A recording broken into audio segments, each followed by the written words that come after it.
All right, we're here at the southern Nantahala area, standing Indian, if you will. We're getting ready to do Bearpin Gap Trail up to the AT, and that trail starts right up here. A little bit concerned because it doesn't look like it's gotten a whole lot of use, which I kind of expected. We'll see what kind of trail we got, where it takes us. But leaves are starting to fall off up here, but on your way in, looking up on the mountain, there's still a lot of orange. This is kind of like last 5 days have probably been peak, so should be a good hike. We'll see. I'm not in the best of shape. I haven't been out as much as recently as I should. So here we go. Bearpin Trail, Bearpin Gap has been called both apparently. Somebody shot it with some bird shot, and that's our track. Should be fun. Well, you come in and immediately there's deadfall. Trail goes right through the middle, and nobody's really beat a path around it. So what are you gonna do? Hopefully the rest of the trail's a little bit better shape. It's not getting a whole lot of traffic, that's for sure. Got some blue blazes there, and we're dropping out onto a double track. I probably could have just came to the double track because I think it just goes right there to the road. In retrospect, but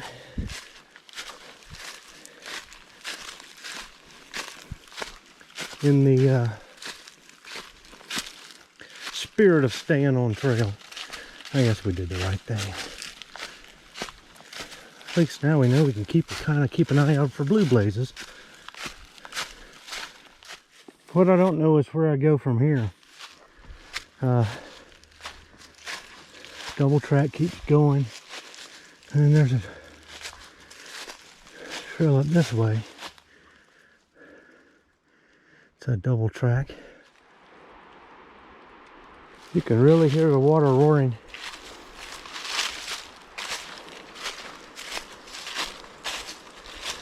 I'm continuing on this double track, and one reason why I decided not to take a turn back there, because one of the things I read said you're going to follow the creek for a while, but I don't think we're going to cross it. And that's kind of what this track is doing here. Haven't seen any more blue. There's a blue blaze. Okay, I feel better. Very wide track right here. I don't think it's going to hold. I think it's eventually going to get single track, but we'll see. But man, that creek is running down there. There's clearly a falls over there somewhere, or a pretty good sized cascade. You can just hear it in this hollow. They say you never get close enough to get a good view of the creek, so I'm assuming we won't get close enough to see whatever that is. Well, we're getting a little bit of a view of the creek right there.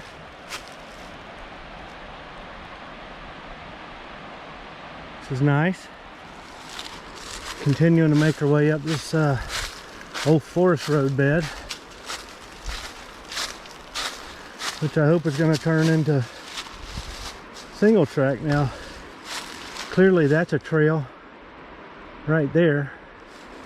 I don't know if it's the trail. Well, there's a blue blaze. So yeah, we're going to make this turn here, forking off here to our right. Make our way. See if this is a permanent split or what. Getting some more views of the creek. The leaves being down, that's helping. Now, this trail's not beat out real well. And we're making a lot of noise in these down leaves, so I doubt we'll see much wildlife, though. If we were going to see bears, it'd probably be on this side because they're hunting on the other side of the ridge. I don't think they can hunt on this side of the ridge, because I believe this over here is the eastern side of the Nantahala Bear Sanctuary, though I could be wrong. You don't see trucks on the road on this side with dogs and stuff, so that's my guess. We continue our way up. Well, it's our first creek crossing. And I want to show you something that I think is just very interesting. Look at that little fountain right there. Isn't that strange? Give me a second. Oh, okay, it's a culvert. So there's enough pressure in that culvert to shoot the water upward. That is really neat.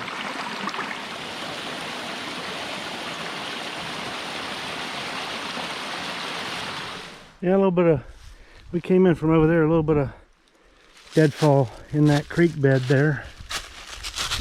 But I know this has got to be the way because to make out the telltale signs of a trail here. There's our blue blaze. So to do a little bit of looking, keep your eyes peeled. A lot of small brush and twigs and small branches down. Really glad I treated my clothes last night. A big old tree come down. You could get up and walk all the way up to that other tree on that tree. So wide. Good sized tree.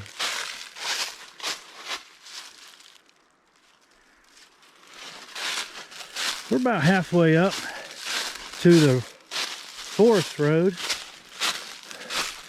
where we'll jump out and I believe meet up with the AT right there close. Not too much further. Another pretty stream crossing here.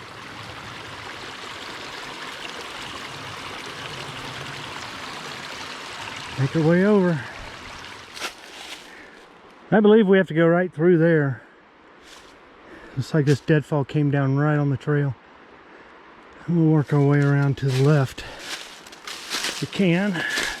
Again, I'm really glad I treated my clothes because it's warm enough now for ticks to be out. No doubt. I'm going to put the camera away here. Probably can't tell it too well, but we're coming straight up a drainage here. And making our way straight up this hill. Wind's picking up. We're getting up close to this gap. We kind of had nowhere to go, so it was kind of expected because we got hillside on each side. I can see some daylight up there. Looks like the gap. And I thought I saw a flat spot. Looked like maybe the road was crossing, so we'll find out shortly. And we make our way through. I managed to pull that dead limb in the back out of the way. Clear a little bit of a path for the next person and myself on the way down. Up, up, up. We finally pivoted out of that drainage. Doing a little dog leg here to the right. Big old rock. You can kind of see him for a while, or at least the whole knob right there. Whew. You know, the rock tripe up on the rock too. So we making our way up. Shouldn't be long. Trail came around and skirted this point here. So that flat area up at the top was not the road apparently. We came back down to some side slope here in this hollow. But it's beautiful down here. It really is. Follow this side slope. Well, we're still in a bit of a gap, so we gotta hit the road at some point, right? What they say, gotta hit the road sometime. Interesting little chicane of sorts back there, but somebody's cut through and worked their way through this, so it's at least navigable so far. I could see where in the spring, this would be a really tough trail because there's enough weeds been over in the trail. I imagine you could probably multiply that by 2 or 3 in the spring. So we're pushing on. We're able to get through most of this, so that's good for all of it so far.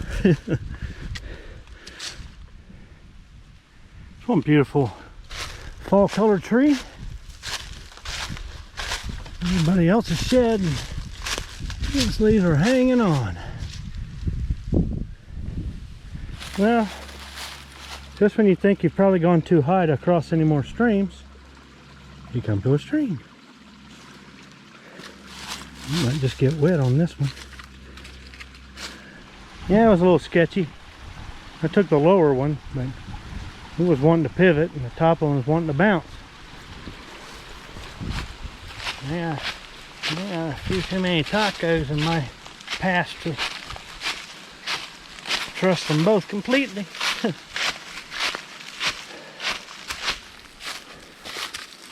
Made it to a roadbed here.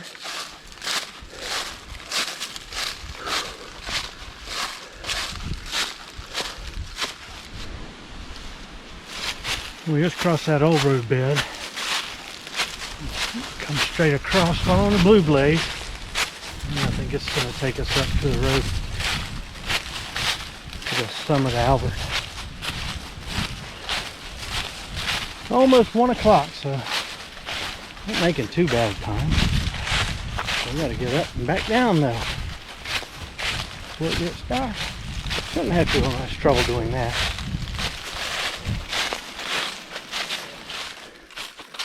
Well, we finally made it to the road.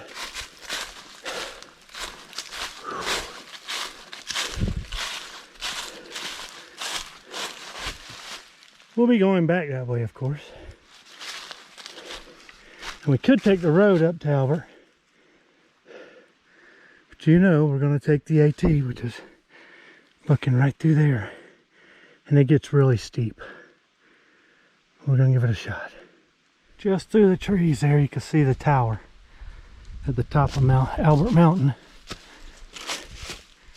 And that's where we're going.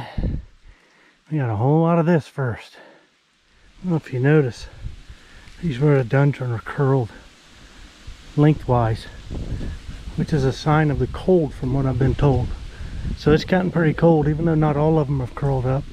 Some of them have. Got pretty cold up here. Stop partway up this climb just to take a little bit of a break. It's steep, hand to foot climbing. We're almost at the top.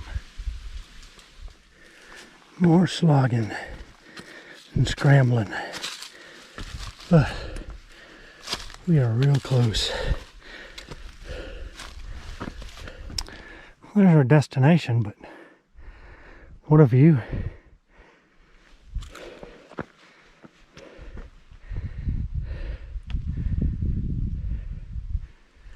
Awesome. Yeah, we're here.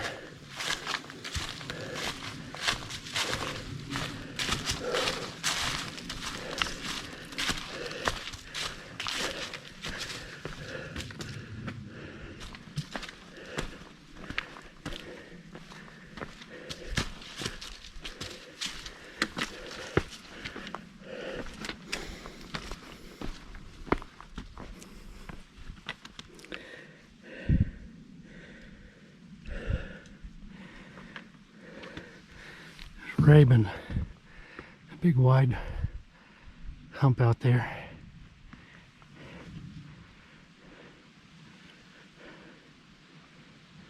White side, chimney top. Still lots of orange and reds and good fall colors down there. It's beautiful. View up here is just phenomenal. I didn't climb the tower. I mean, it was open, but it's a bit of a slog up there. It was nice though. Nice to see the view. Last time I came up here, I didn't come back this way, so it'll be interesting to see what the climb down is like. Well, we made it down to the gap. And we gotta head across the street there. Going out. Alright, we're leaving the gap. Start making our way down. Yeah, that's right. We're back at the old road bed. Make our way across. And we start the trail proper. Heading our way down to the other double track at the bottom. And yeah, we got that wash we got to go down. It's going to be rough on the legs. But I ain't back in the truck. Fall and winter is probably your best bet for this trail because it's just not going to get enough use to come out here in the spring. I'm using my trekking poles to move stuff around just in case there's any tips or anything on some of this foliage, dead foliage. But yeah, it's not going to get enough work on these trails, enough foot traffic to keep everything at bay. So this is a good time to come. And you gotta climb over this. So all that silver down there is the stream going through the creek, and then the silver that you see up in the slope there is the sun shining off the rhododendrons. The creek making its way there to the right of them. Very nice. This is what we dumped into when we came up that drainage into that hollow. This is kind of like a little hidden hollow. If it wasn't for all of the leaves, you could get in here quietly. You could imagine you might run into wildlife nestled in here because there's no way in here that I can tell except this trail. You can see here this rock, and then there's another little tongue right there with a rock face on it.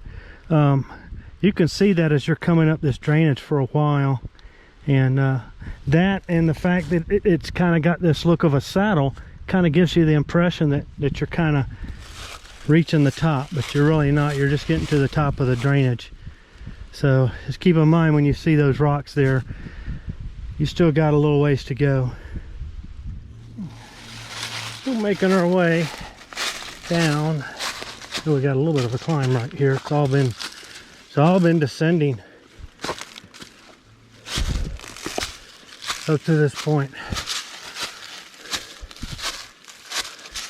Momentum's really pulling you down the hill.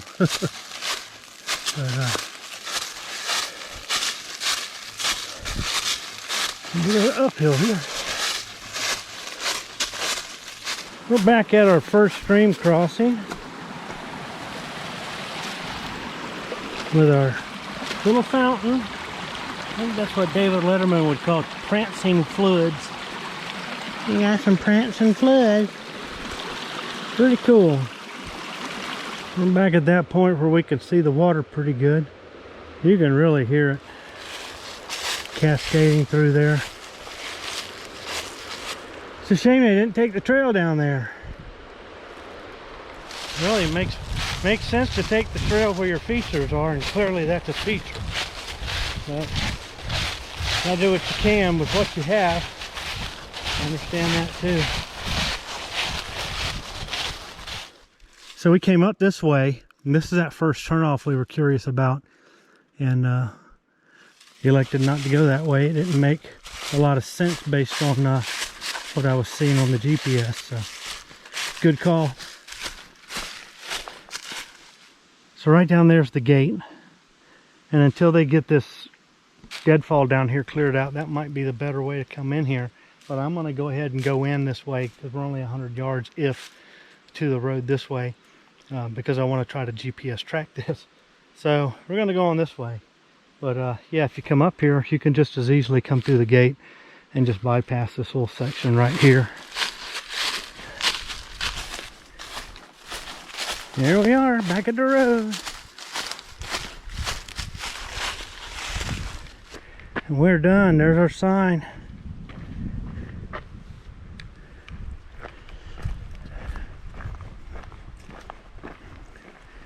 And old Silver, waiting patiently. Hopefully nobody tried to get in and take my car charger or any of my hats. All right. Bearpin Gap to Albert Mountain. Done. I'm glad I did that. That's kind of been like in the back of my head for a long time. I wanted to see what it was like. A little bit overgrown or growed over. I bet growed over, but not bad. You know, there's some downfall there, deadfall and stuff that you got to get around, but it wasn't bad. It's nothing you can't really get around. So that was nice. As nice as that can be. But yeah, good hike. Good hike. So yeah, good temperatures today. It's a good day to be out. So yeah, thanks to our veterans. This is Veterans Day. We always spend it doing stuff like this, or grilling out, but try to take time to think about them. It's because of them we can do this. So I want to say thanks to all the veterans, everybody who served. And if you lost a loved one who served, thank you very much. All right, time to get out of the woods and sadly back to civilization.